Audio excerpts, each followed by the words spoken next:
Okay, friends and beautiful people, now I'm going to tell you why I'm going to willfully give up my gas stove. And they want to take them, but I'm going to give mine up. All right, ready? Here's what I have. So this is a white gas stove. For the most part, it looks like your stove, right? Except these handles don't work. This and this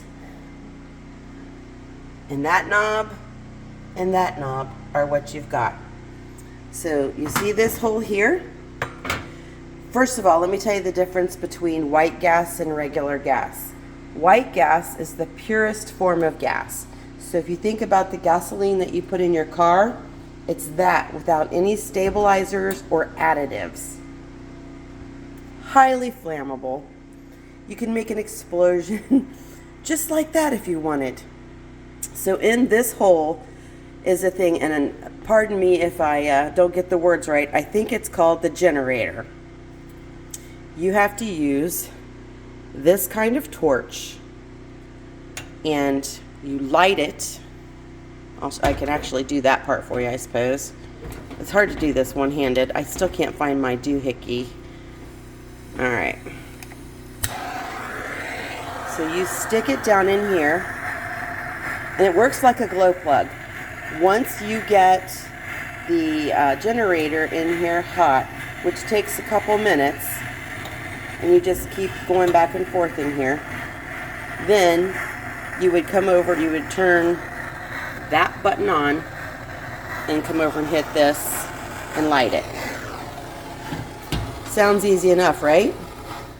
And it is. And I can use it. I'm comfortable using the top, the stove top.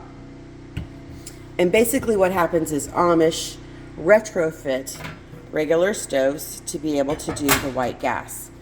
And we've got a big white gas container or holder or whatever in the basement, and there's a line that goes down to the stove, and you have to make sure it keeps the right amount of pressure in it, and then you have to actually take them.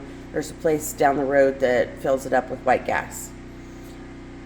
Now, when Hubs was using this one morning to make coffee, and he held the torch over on this one, the fire, it was small, went across and lit this one.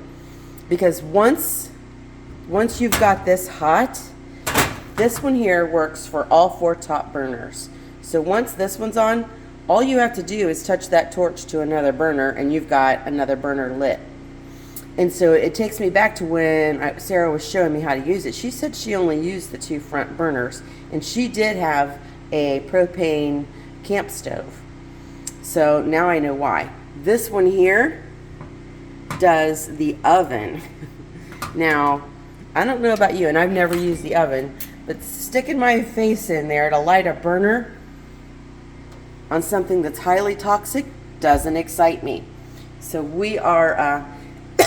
and again, this turns the gas up and down.